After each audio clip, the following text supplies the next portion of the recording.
တန်ဖိုးရှိတဲ့ယန္တပါတန်ဖိုးရှိတဲ့လူသားတစ်ယောက်ဖြစ်ချင်တယ်ဆိုရင်မရောက်ဖူးသေးတဲ့အရက်ဒေသကိုသွားရမယ်သွားရလာရရှိရမယ်တဲ့ဒါမရောက်ဖူးသေးတဲ့အရက်ဒေသဆိုတာဘာပြောတာတုံးဆိုတော့နိဗ္ဗာန်ကိုပြောတာတဲ့သူကြတော့လေးနဲ့သွားပြီနော်သေချာနားထောင်ဟုတ်လားအဲ့ဒါမြတ်စွာဘုရားကမရောက်ဖူးသေးတဲ့အရက်ဒေသကိုသွားရမယ်ဆိုတဲ့စကားလေးကိုအတိပ္ပယ်အကျေဘယ်လိုပြောတော့ဣဒဘိက္ခွေဘိက္ခုယာယန္တိတအကတပုပ္ပဣမိနာဒီကေနအတုနာယဟန်တို့တဲ့အလွန်ရှည်လျားလှစွာသောတန်တရားကာလတစ်လျှောက်လုံးဒီကနေ့အချိန်ထိတခါဘူးမှမရောက်ဖူးသေးတဲ့အရက်ဒေသဆိုတာရှိနေတယ်တဲ့အဲ့ဒီအရက်ဒေသဆိုတာဘာပြောတာလဲဆိုတော့ယာယန္တိတအကတပုပ္ပဣမိနာဒီကေနအတုနာယတိတံတပ္ပသင်္ခါရတမထောတပ္ပုပတိပတိနိတ္တကောတဏ္ဍခယောဝိဒါကောဏိရောဓနိဗ္ဗာန်နော်တပ္ပသင်္ခါရတမထောအလုံးစုံသောသင်္ခါရတရားတို့ရဲ့ငြိမ်းရာတပ္ပုပတိပတိနိတ္တကောတဲ့အလုံးစုံသောဥပရိတရားတွေကိုစွန့်ရာတဏ္ဍခယောတဏှာကုန်ရာဝိဒါကောယာကကင်းရာဏိရောဓဒုက္ခချုပ်ရာနိဗ္ဗာန်နိဗ္ဗာန်ဟောတခါမှမရောက်ဘူးတဲ့နေရာဆိုတာဘာပြောတာတော့နိဗ္ဗာန်ကိုပြောတာတဲ့တကယ်စင်စစ်နိဗ္ဗာန်ဆိုတာအယက်ဒေတာတစ်ခုတော့မဟုတ်ပါဘူးဒါကမြတ်စွာဘုရားတင်စားပြီးတော့ဟောတာဟုတ်လား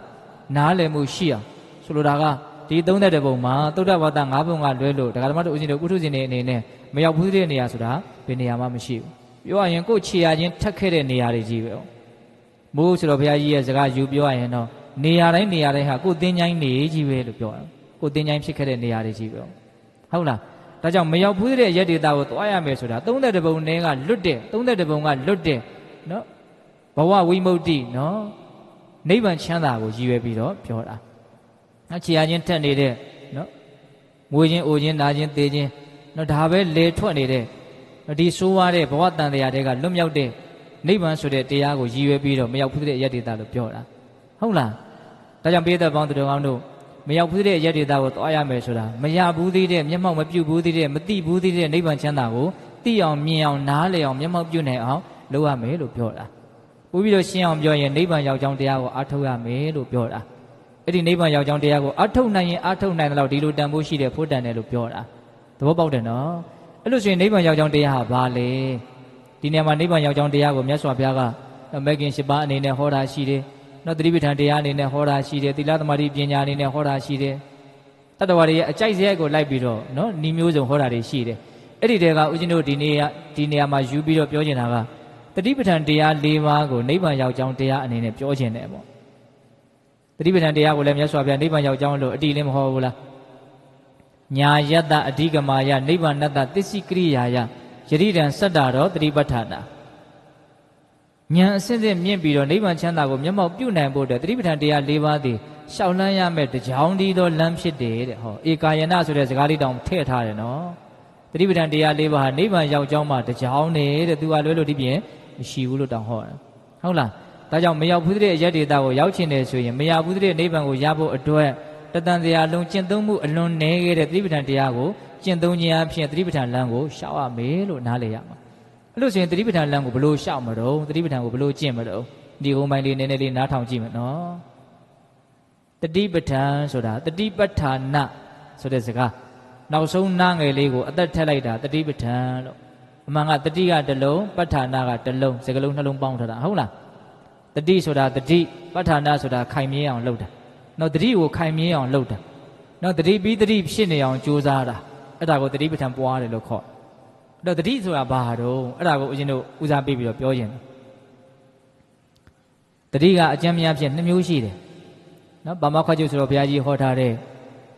တတိမကွာအသိပညာဖြင့်နေထိုင်ခြင်းဆိုတဲ့စာအုပ်ကလေးတရားလေးကိုရှားပြီးတော့နားကြည့်ဖတ်ကြည့်ဟုတ်လားအဲ့ဒီထဲမှာစတော်ကြီးရှင်းပြထားတာရှိနော်တတိ2မျိုးရှိတယ်တဲ့တတိတစ်မျိုးကဖြစ်ခဲ့ပြီးသားတွေ့ခဲ့ပြီးသားအတွေ့အကြုံတွေဖြစ်ခဲ့ပြီးသားအဖြစ်အပျက်တွေကိုပြန်ပြီးတော့အောက်မေ့အမှတ်ရနိုင်တဲ့တတိမျိုးဒါအရက်ထဲမှာဒီတတိကိုပဲပြောကြတာပါပဲဟုတ်လားဘယ်တော့မှငါဘယ်သူနဲ့ဘယ်နေရာမှာဘာတွေပြောခဲ့တာဘယ်လိုတွေတွေးခဲ့တာအကုန်လုံးဒီကုန်းဟာတွေပြန်ပြီးတော့အမှတ်ရတာကိုတတိလို့ပြောတယ်နော်နံပါတ်1တတိကအခုလွန်လွန်စေဖြစ်เสียအကြောင်းရှိလို့ဖြစ်နေတဲ့သဘာဝတရားတွေကိုဖြစ်နေတဲ့အတိုင်းလေးသိနေတာဒီခန္ဓာမှာဖြစ်နေတဲ့သဘာဝတရားကိုဖြစ်နေတဲ့အတိုင်းအခုလွန်လွန်စေဖြစ်နေတာကိုအခုသိနေတာအဲ့ဒါကိုတတိလို့ပြောတယ်အဲ့ဒါတတိပဋ္ဌာန်တရားအရာမှာပွားများရမယ့်တတိကအခုနောက်ဒုတိယပြောလိုက်တဲ့တတိကိုပွားများရမှာကိုဘာဖြစ်နေသလဲလို့အမြဲတမ်းအာယုံစိုက်နေရအောင်သတိရှိနေရအောင်ဆိုကြပါစို့ဝင်လေထွက်တွေကိုဦးဇင်းတို့မှတ်တဲ့အာနာပါနသတိပဋ္ဌာန်တရားကိုကြိုးစားတယ်ဆိုကြပါစို့ ဝင်လေလေးဝင်သွားတယ်လို့ပဲသိလိုက်တယ်ဟုတ်ထွက်လေလေးထွက်သွားတယ်လို့ပဲသိလိုက်တယ်ဘာမှဆန်းဆန်းကြည်ကြည်တွေးတာကြံတာတွေဘာမှမပါဘူးနော်အတိအမှတ်ပြုံလေးပဲအတိအမှတ်ပြုတ်နေတာအဲ့ဒါကိုသိနေတာအဲ့ဒါတတိကိုမွေးမြူနေတာပဲအဲ့ဒီအလောက်ကနော်နောက်ဆက်တွဲမမျှော်မှန်းနိုင်တဲ့အကျိုးရလဒ်တွေရှိရနော်ဒီဝင်သက်ထွက်သက်ဝင်လေထွက်လေကိုသတိထားနေခြင်းအဖြစ်သိအောင်ကြိုးစားနေခြင်းအဖြစ်နော်ဒီဝင်လေထွက်လေနဲ့ဆက်ဆက်နေတဲ့ဒီခန္ဓာရဲ့သဘာဝဒီဘဝရဲ့သဘောအကုန်လုံးအများကြီးနားလည်သွားနိုင်တယ်ယဟန္တာတောင်ဖြစ်နိုင်တယ်လို့မြတ်စွာဘုရားဟောဟုတ်လားဒါကြောင့်အာယုံလေးစိုက်ပြီးတော့ဒီဝင်လေထွက်လေအမြဲတမ်းအရက်မရှိအနာမရှိနော်ဖြစ်နေတဲ့ဒီသဘာဝကိုဦးဇင်းတို့ဘာလို့နိုင်ဖို့လို့တော့သတိထားနိုင်ဖို့လို့တယ်ဒါကဦးဇင်းကအနှစ်ချုပ်ကလေးကိုလူရင်းလေးကိုပြောတာပါဒီကတန်းကသတိထားမှာကဝင်လေထွက်လေတခုတည်းတော့မဟုတ်ဘူးမြင်မှုမျိုးစုံကြားမှုမျိုးစုံအနံ့ရမှုစားသောက်မှုတွေ့ထိမှုတွေ့ကြံမှုချမ်းသာမှုရှင်ရမှုနော်ဒီခန္ဓာအိမ်မှာဖြစ်เสียအကြောင်းရှိလို့ဖြစ်လာတဲ့တရားမှန်တယ်မြတ်ကိုအမှန်တိုင်းသိနေရမှာသတိပဋ္ဌာန်တရားမှာအကျေဟောတော့အဲ့တိုင်ဟောထားတာဟုတ်လား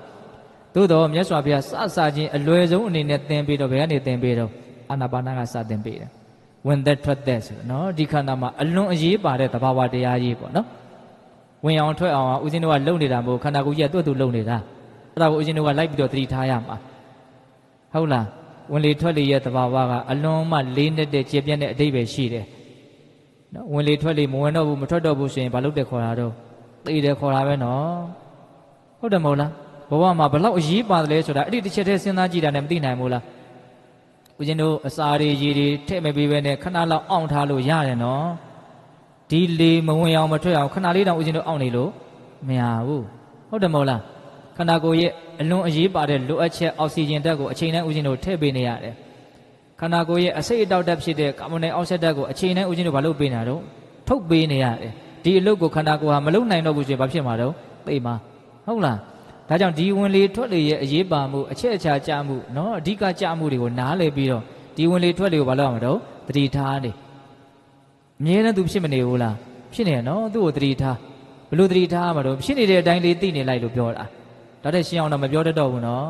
ဖြစ်နေတဲ့အတိုင်းလေးသိပြီးတော့နေလိုက်အတိကိုအဲ့ဒီမှာပဲကတ်ထားစိတ်ကိုမင်းဒါဟုပဲသိနေဒီပြင်ဟာသိတာတွေခဏနားထားလိုက်ဒီနေရာမှာပဲနေဒါဟုပဲသိလို့ခိုင်းထားပေါ့သဘောပေါက်ရလားအဲ့ဒါဘာလုပ်တဲ့ခေါ်တော့တတိကိုခိုင်မြဲအောင်လုပ်တာတတိပဋ္ဌာန်လုပ်တာဆိုအဲ့ဒါကို